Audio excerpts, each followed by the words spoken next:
Good afternoon, Your Honor. Sarah Welch for the United States. I'd like to reserve... Excuse me one second. I'm just going to change chairs. This one's higher than that one. And not being able to see who's talking.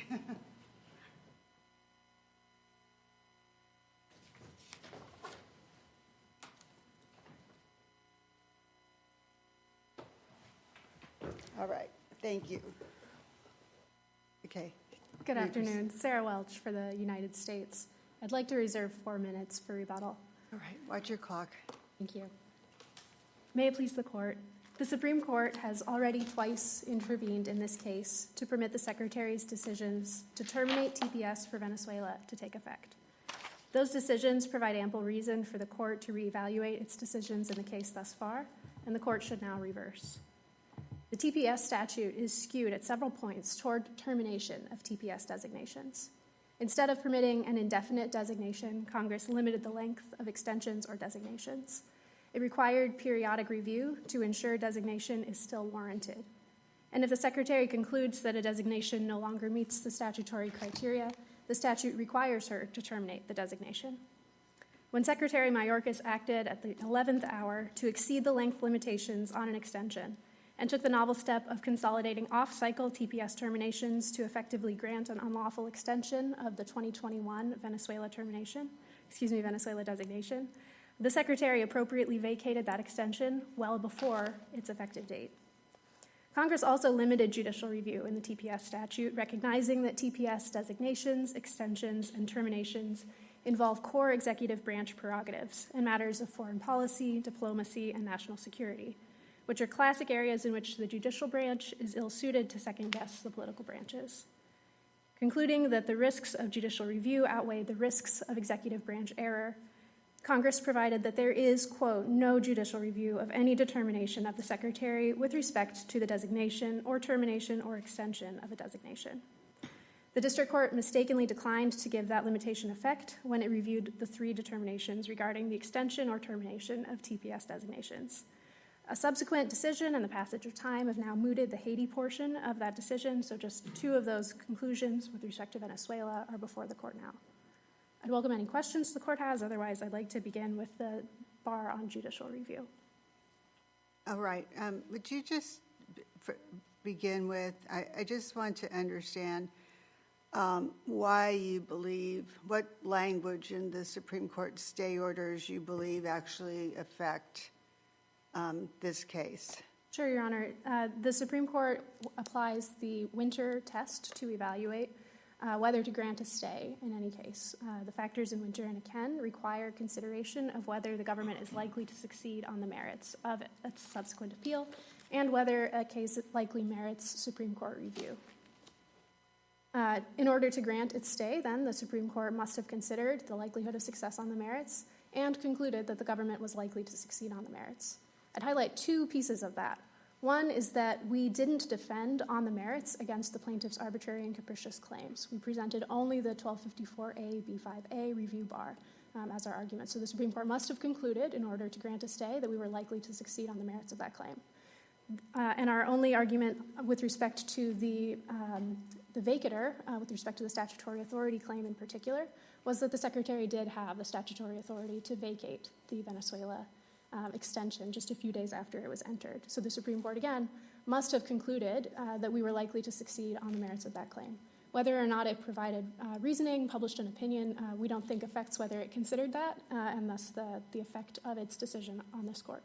The Court itself has at least not to this point, stood on such a summary order as precedential. This is distinguishable from the Boyle-Wilcox pair. I think the 2 decisions in this case represent their own pair, where the Supreme Court treated its first stay order in this case as effectively controlling its second stay decision when it said the parties' arguments and their relative positions remain the same. And so the same result was warranted. So I do think it's treated the first NTPSA stay decision as effectively controlling the second one in the same way that Wilcox effectively controlled Boyle. But what part of it? I mean, it could be there are plenty of Enkin factors. is it possible that the Supreme Court could have decided the equities were so one-sided, given the executive action and deference to that branch, that controlled? How do we know to what extent these prior decisions were about the equities rather than the merits? Just based on the four-factor test that the court considers, that it's described as controlling its decisions, one of those factors being the likelihood of success on the merits. Right, but they're not elements, right? They're factors. So the court itself hasn't told us that it was how it came out on each of those factors. All we have is that you fed in these four factors into the Supreme Court in your arguments, and it came out saying somehow that those factors work in that.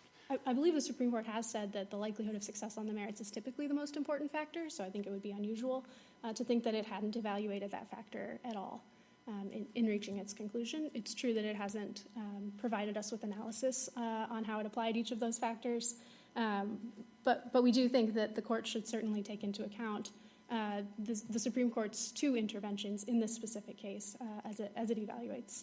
I would also like to speak to the plaintiff's lead argument in their brief that this panel's previous decision should control as a matter of precedent in this decision. We think that's incorrect for a couple of reasons. One, of course, we still have a pending motion for this court to vacate its prior decision. We think the most orderly way to proceed would be to rule on that motion, grant that motion, and vacate the previous decision since it became moot well before we had the opportunity, just a few business days after it issued, well before we had the opportunity to seek further review.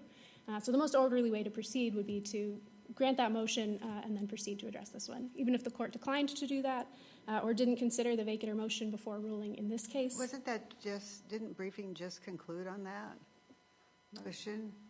I believe it was a few weeks ago. I don't recall the exact date. But I do think the most orderly way to proceed would be to rule on that motion before proceeding to rule on this case. How is, I guess, the question about how the Munsingware doctrine or the analogy would apply to vacating the prior motion? There isn't a. Is our first order or our preceding order technically moot? Is that the right term for it? I think the case has become moot. That's how I would describe it. So an attempt to seek en banc reversal or Supreme Court review of the opinion would no longer be possible because the case is now moot. And so the court has in at least three decisions that we cited in our briefing on that motion has decided to vacate an issued panel opinion when the case became moot. But it usually happens the other way, right? Where we're here in the middle and the Supreme Court, something happens that moots the case between us and the Supreme Court, and the Supreme Court then Munsingware says, well, the Court of Appeals probably ought to vacate that. But in this case, the operation of mootness is coming from the district court now, right? So do we have any cases telling us that mootness is the right way to think about a district court simply going ahead? I don't think there's any question that it had jurisdiction to do so. Going ahead and wrapping up the case in its own time before you had the opportunity, and I think we've seen petitions for rehearing on a faster turnaround than a week, but before you did file your petition for rehearing. Why is that covered by mootness when Munsingware is more about us in the Supreme Court? Yeah, just a couple points. First, even if we had been able to obtain authorization, draft a petition, and file it in the 3 or 4 business days before the district court entered final judgment after this court's August 29th ruling, the full court likely wouldn't have been able to rule on that petition or even receive a response to that petition. In addition, we didn't have any reason to believe that we would need to file a petition 41 days before the due date in order to preserve our ability to continue to seek review of that decision. As to whether mootness is the right way to think about that, I don't have a case handy, but I believe we cited it in our papers in number 252120, indicating that it's well established in this court's precedent that when a final judgment is entered, that does moot the appeal of the interim relief. So I do think mootness is the right way to think about that. And there's no question that we adequately guarded ourselves against mootness to the greatest extent we could. We repeatedly asked the district court to stay its proceedings. through the resolution of the appeal, which would include any en banc review or Supreme Court review. And of course, we didn't ask the district court to rule against us in entering I final think judgment. the judgment is merged into one, but I don't think it makes the opinion moot. And that's, but that's for, I mean, we're going to have an oral argument on that, probably. Your Honor, we would be happy to appear for oral argument.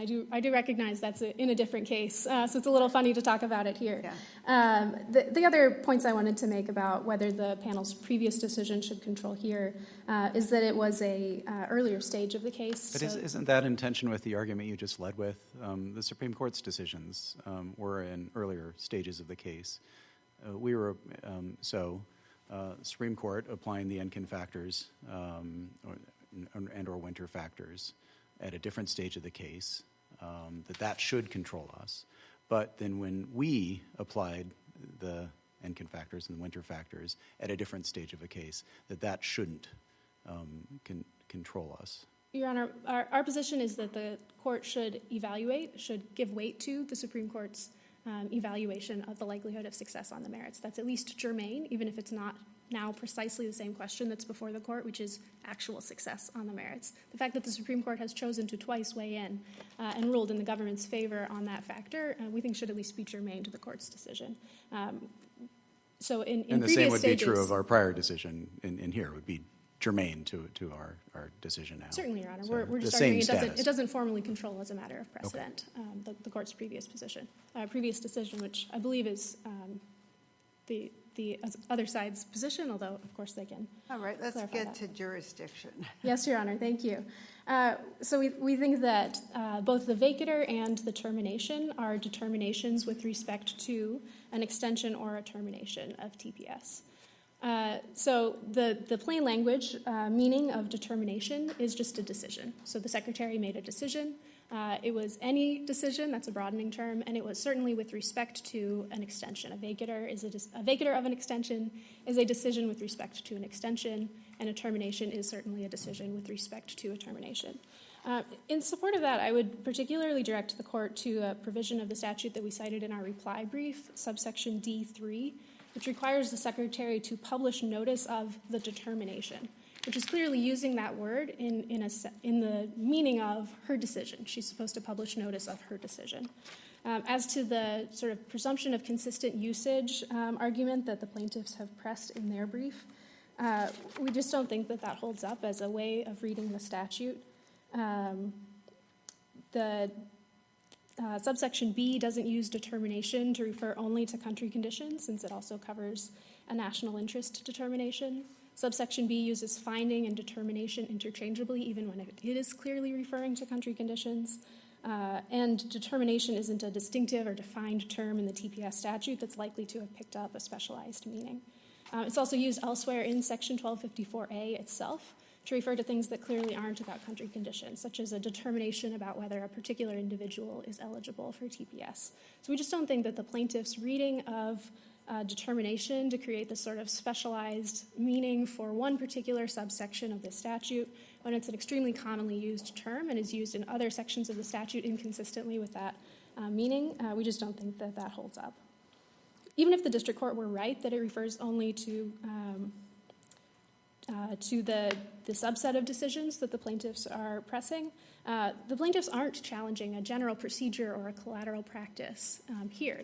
They're challenging one specific decision, with respect to one specific country. They haven't cited anything that could count as a final agency action separate from those. And the relief that they're seeking is to set aside the determinations. That's the relief that the district court entered. So it's hard to see how they're not seeking judicial review of a determination as opposed to some freestanding collateral practice like the procedural due process issues that were at issue in McNary. So we just don't think that their reading of the statute holds up to the statutory text itself. As for Section 1252F1, just a couple of points on that. One is that the plaintiffs and the district court haven't given a meaning to the second term in the phrase enjoin or restrain. And I would also point out that the panel's previous opinion treated the Section 1252F1 question as controlled by immigrant defenders That decision was in the 705 posture, and as far as I'm aware, there's no decision specifically on the Section 706 posture. So the previous reasoning in the panel's opinion wouldn't cover this Section 706. Why would that matter?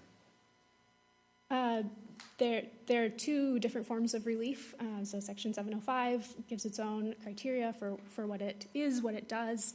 But isn't 705 more, I took it this was the government's argument the first round, more like an injunction than a 706 vacator?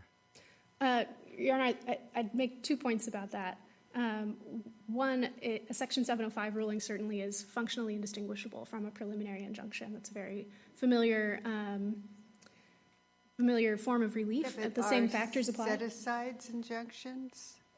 Your Honor, the district court made the conclusion in our post-judgment briefing that it did count as an injunction for purposes of Rule 62 for the effective date of the judgment. So that particular decision, I think, cuts strongly in our favor as for Section 1252F1 arguments. The other point is that we now have the district court's decision to enforce the judgment. Its conclusion that compliance with the judgment required DHS to update its website and actually to reopen its registration portal. So even if there were doubt at the interim relief stage about whether this was truly an injunction or a restraint on the government, those subsequent developments should make this a particularly easy case to see why Section 706 should fall. Section 706 relief should fall within the 1252F1 bar. Ms. Welch, I did have a question. I wanted to turn to a question I asked previous counsel. What we were to do with the many statements made by the Secretary, arguably indicating animus towards Venezuela. He pointed me to Trump versus Hawaii, which in his mind indicated that we cannot consider statements made by the Secretary and the President when they were not in office. I've read that case, and I don't know if it stands for that proposition.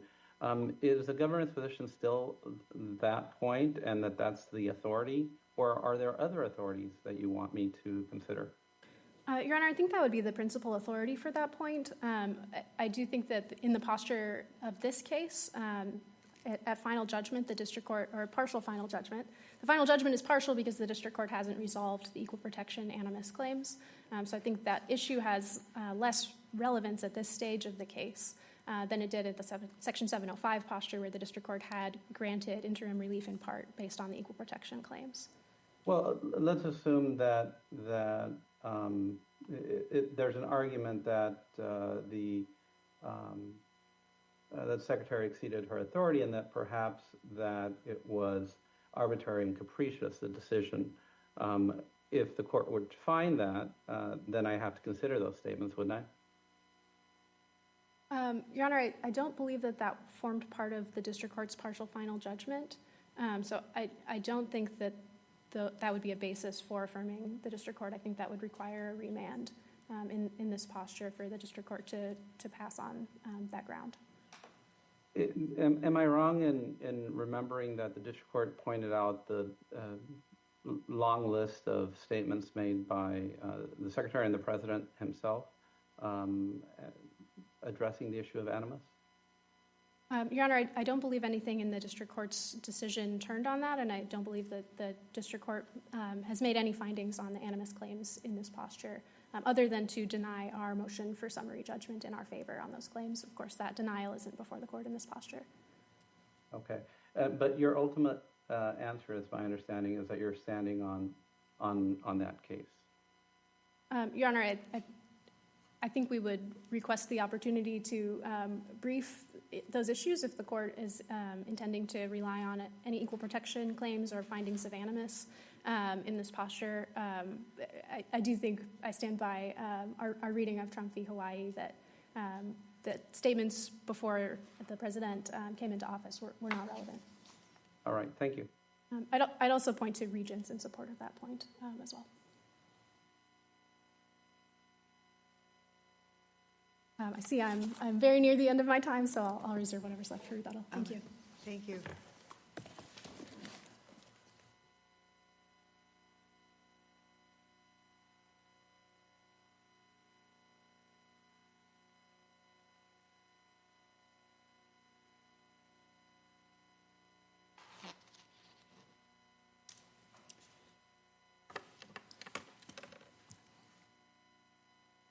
Good afternoon, Your Honors.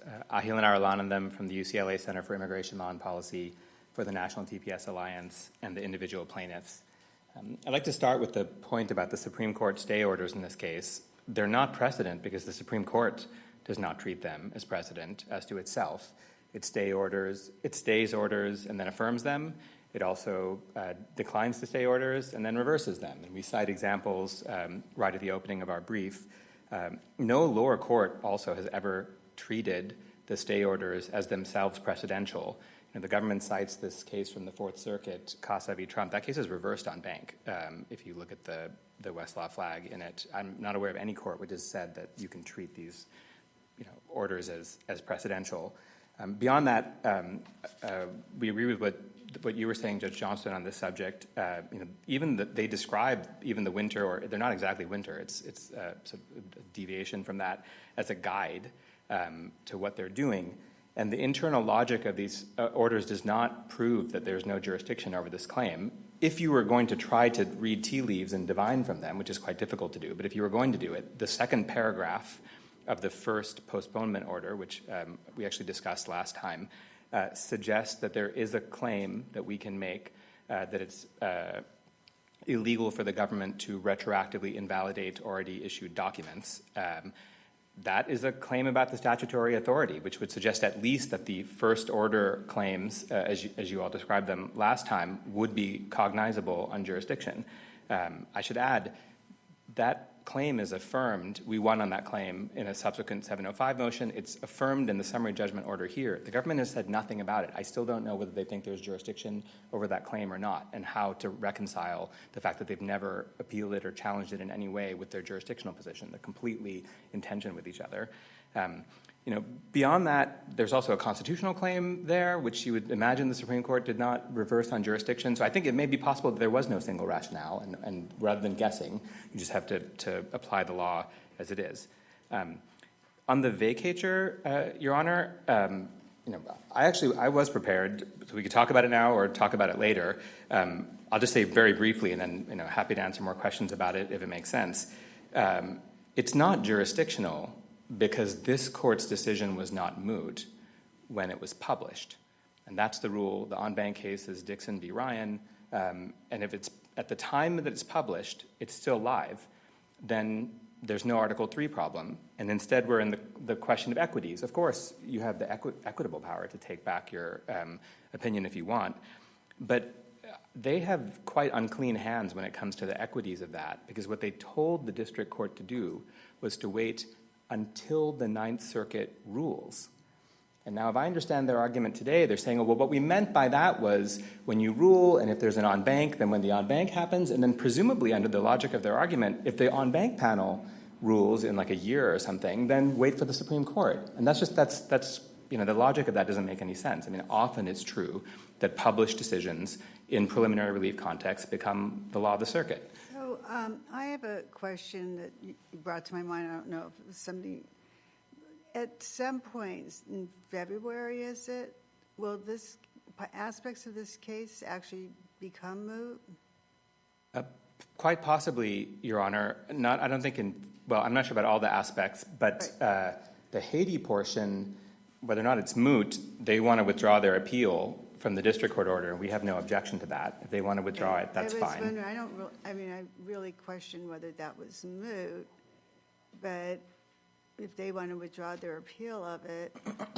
We have no problem with that. And okay. They haven't asked for vacatur of the district court opinion. I don't think that would be justified because they're the ones who have effectively mooted it out by making a new termination. That's classic Munsingware, right? The party that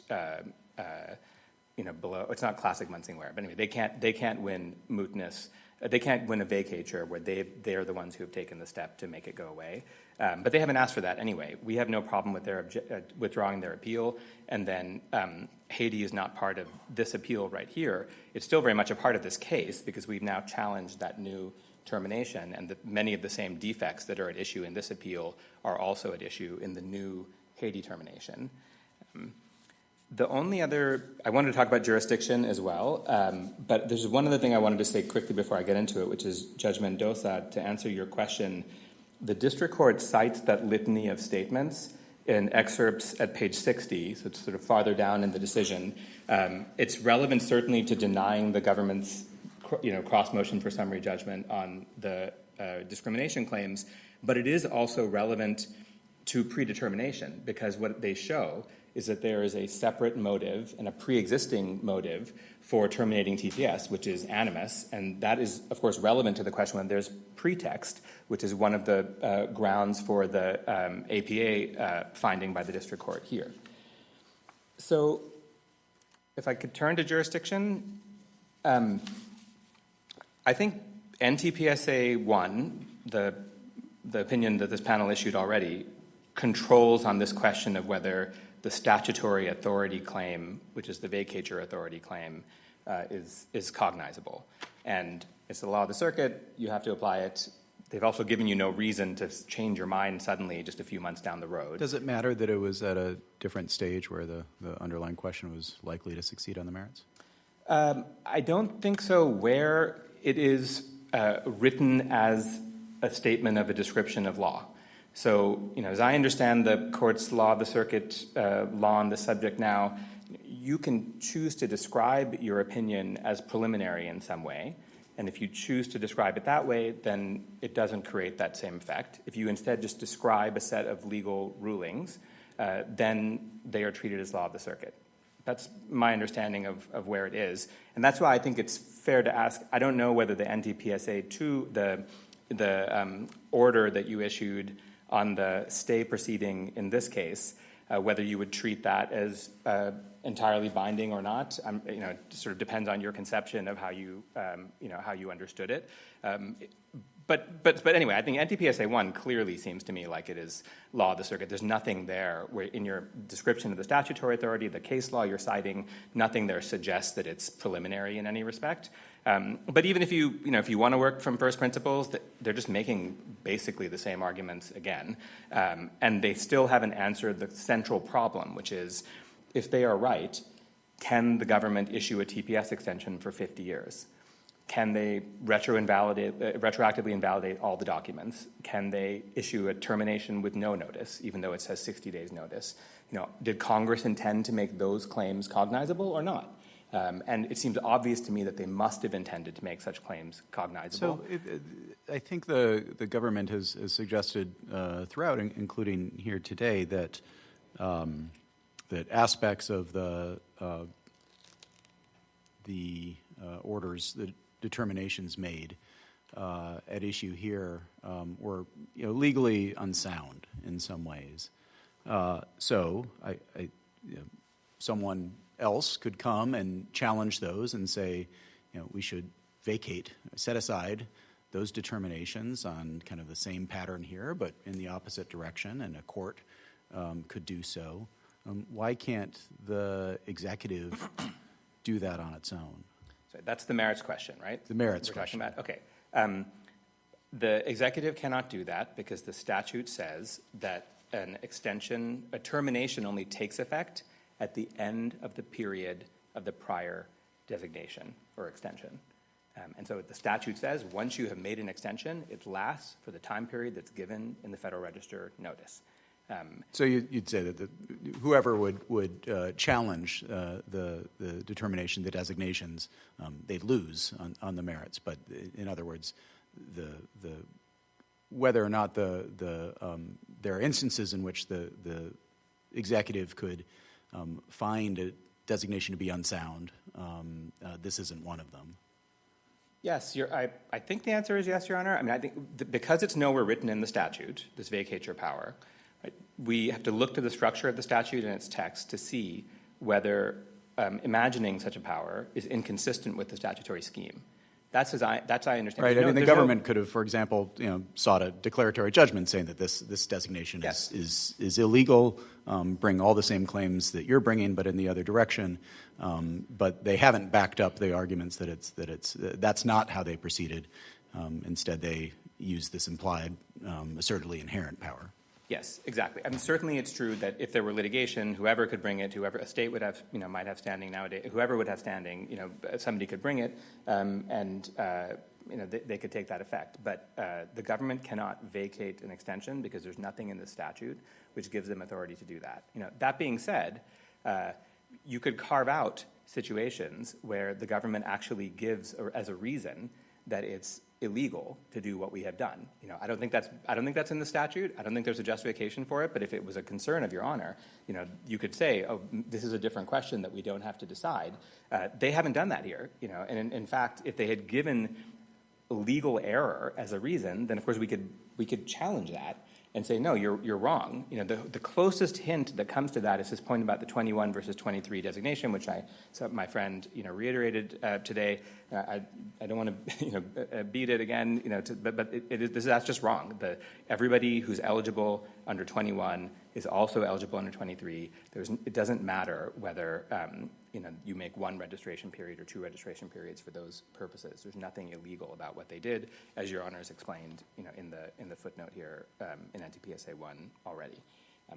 But if I may, there's two other things that I think really are important about jurisdiction that I would like to address, because they're not addressed in NTPSA 1. They're not at least explicitly addressed in the stay order in NTPSA 2.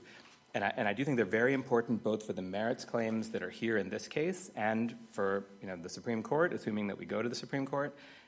The first one is the district court's claim that there was a timing error here because the consultation did not happen before the decision, and also that there was no consultation and that there was no country conditions review, no meaningful country conditions review.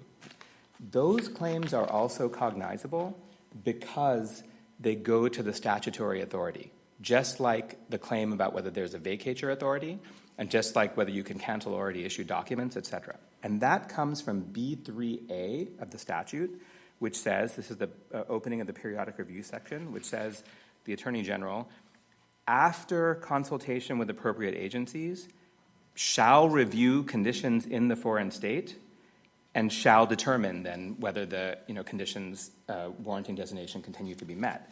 And so those requirements are just the same. Just like you can't issue a TPS designation for 50 years and you can't cancel issued documents, you can't issue a termination with no notice, these are also shall obligations in the statute. The Secretary has an obligation to engage in consultation and country conditions review before they make the determination. So there's jurisdiction. Are you saying that in the 3 days that they had after they came into office, that was not sufficient? What if they sent an email or received information, or I don't know? So there's a factual finding. Now we're talking about merits, and I hope we win on the merits. But I want to make very clear, either way, this is a statutory authority claim, what you call the first order claim, right? Okay. On the merits of that, Your Honor, there's a factual finding in the district court opinion, excerpts at 51, that the Secretary made the decision to terminate before consultation. Okay, so that's reviewable for clear error. And there's a lot of evidence to support that finding. For one thing, they actually wrote a shell termination document without any country conditions evidence at all, and then we're like, fill it in, once we get the thing. The only evidence that there's no evidence, so that's one. Second, there is no evidence of any contact between the State Department and the DHS on this subject, on this termination, until the Marco Rubio letter, which comes in the afternoon, like after 4 o'clock, if I remember right, on the 31st of January, the day before the termination is going to happen. And it is, so that also suggests there's not in fact consultation going on, and they have to prove it. They have to prove it once we have prima facie evidence that there isn't consultation, because this whole thing happens in something like 6 or 8 days or something, and there's no evidence of it whatsoever, and they've never shown that there was consultation. They did show, I think, wasn't there evidence that the Secretary reviewed the August 24 Biden country conditions report? Well, there's evidence that there's not evidence that she reviewed it, but there's evidence that it was before the Secretary. And what the district court said about that was that it is disingenuous because there's nothing cited from it. That's at ER 52. And because if you look at that report, it is strongly advocating extension of TPS for Venezuela because of political repression, because of drastic food insecurity, all of this harm that's happening there. And those things just get left out of the decision of the FRN. Instead, what they do is when they're looking for improvements. That's what the evidence shows. They're looking for improvements, and when they don't have anything to show about that because things are just getting worse and worse in the country, they just admit it and they don't talk about it. The other thing I would say on this subject, I can say more on the merits about that, but I also do want to get to the third jurisdictional point. So I don't know if the actually, let me just say one more thing about that, which is this court's decision in the California Wilderness case talks about what is involved in consultation. That's a statute that is pretty similar to this one in that it just says the Secretary of Energy has to, in consultation with states, then write a report about some energy power transmission things. And this court reads that to require meaningful consideration of the viewpoint of the people being consulted and good faith consultation. And if you look at the facts of that case, a very detailed opinion, there is some input and some back and forth that's going, certainly more than what happened in this case, Judge Mendoza. But they say it's not enough because it's not enough to just sort of pay lip service to it. Consultation, when Congress writes a consultation requirement, it means meaningful consultation. And same with country conditions review. There's no Department of State report. This is in the stay order. Your honors had already talked about this. There's no Department of State report. There's no report from the Research Analysis Office of DHS. We've typically conducted this kind of more searching review of administrative procedures. I think all your cases are in the domestic context. So how do we know that those all map onto, even the Supreme Court in terms of the census case, how do we know that those map onto the foreign relations context here? Yeah, I'll give you two, Your Honor. First, Biden v. Texas, which is the Remain in Mexico case. Although the government wins that case, at the end, the Supreme Court is very clear, saying, look, the decision-making that the government has to make in this context, which is about paroling people in from abroad in the border, in the asylum context, is subject to the APA and is subject to the APA's constraints. And they're saying that as a way of saying, like, on remand, Texas may still be able to argue that the decision-making in this context does not satisfy the APA.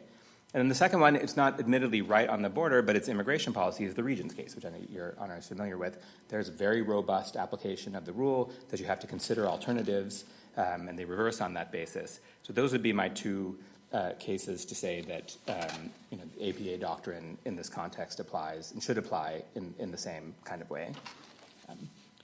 The dispute we're having over the meaning of determination, I'm going to go back, if it's okay, and talk about jurisdiction for the third claim, right? The dispute that we're having over the meaning of determination is really only relevant for these claims about unexplained departures from past practice and pretext, right? Because our first two claims, the vacatur authority claim and also the no consultation and the timing violation, that the decision was made before the consultation review, those are statutory authority claims. Right? But still, I think determination, it is important for the court to construe determination to get to our unexplained departure from past practice claims.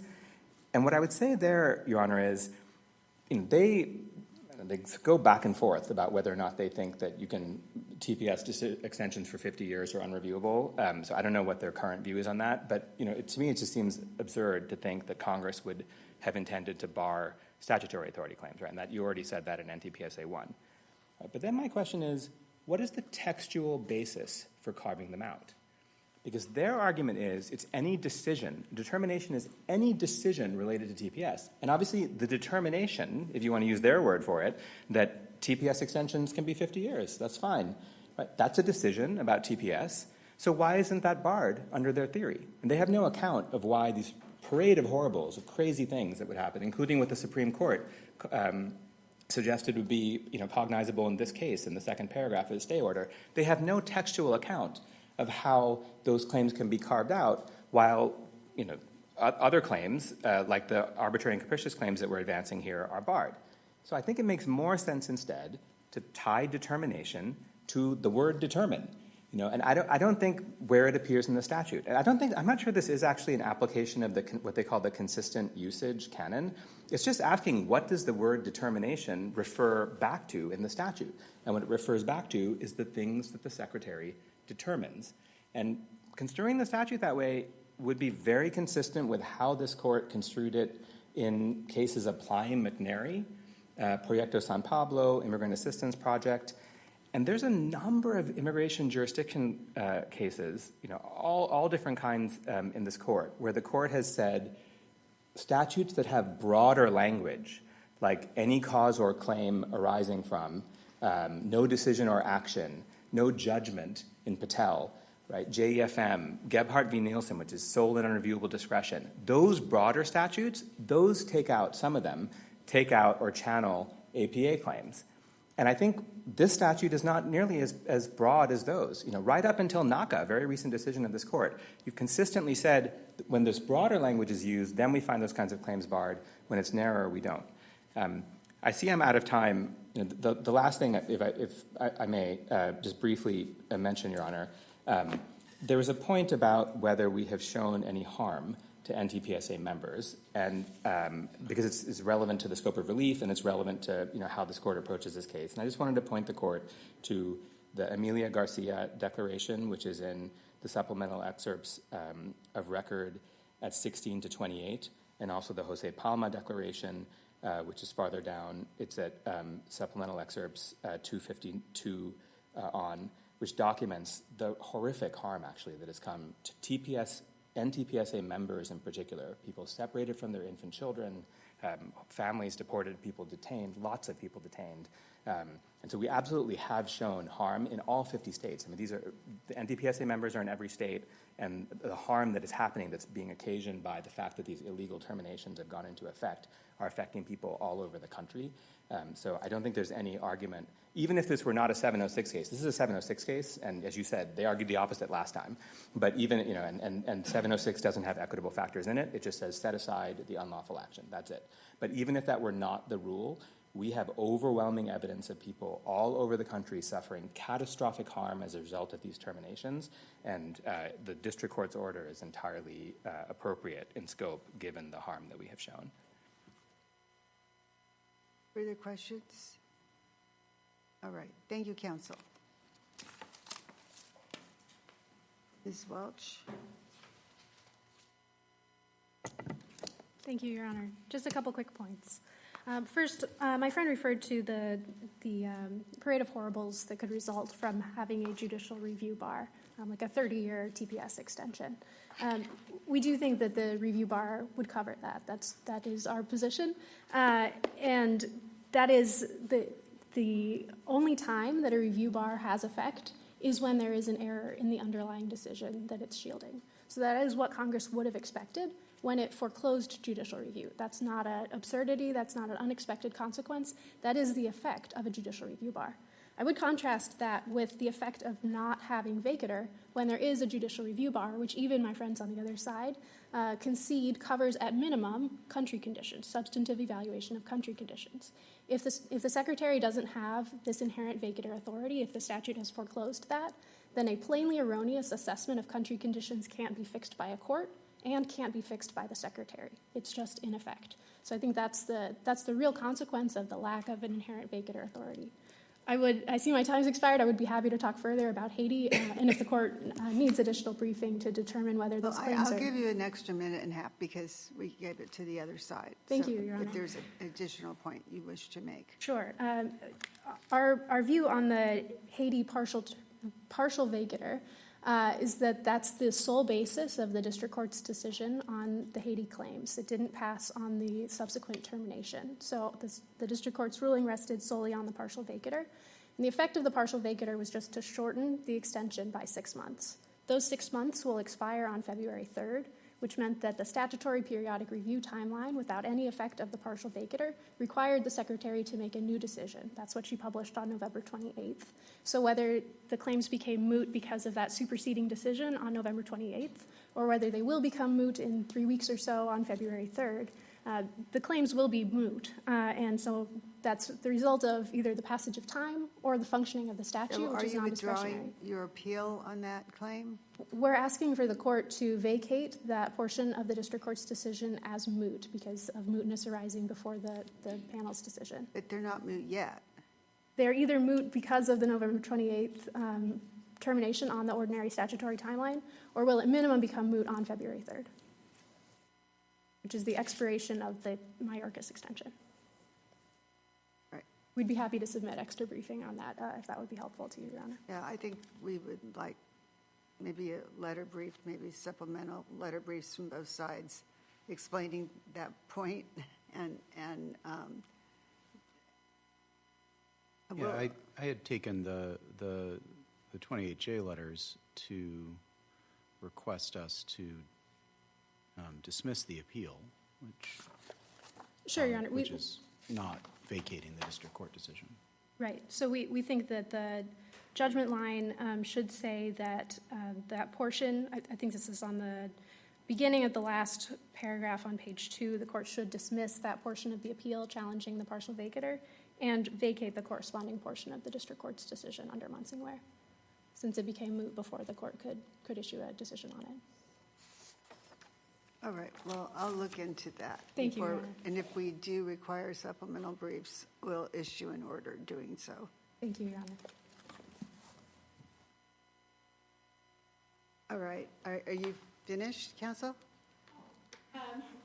I'd be more than happy to. No, I mean, you met your time. Right, so, yeah. But I just wanted you to say, conclude. Sure, Your Honor. If I could just, the last point would go to the consultation arguments. We think that creating a shell document doesn't in any way undermine the idea that there was consultation, doesn't support pretext. It's perfectly consistent with the ordinary decisional process for a subordinate to draft a decisional document before that document has final approval from the decision maker. And I would point out that the California Wilderness Coalition actually finds that for the portion of the decision where consultation did occur, that in part was considering sharing with the states a draft of the decision. So just having drafted a decision doesn't indicate that consultation hasn't occurred. And with that, thank you very much for the court's indulgence with the extra time. All right, thank you, counsel. National TPS Alliance versus Kristi Noem will be submitted, and this session of the court is adjourned for today. Thank you. All rise.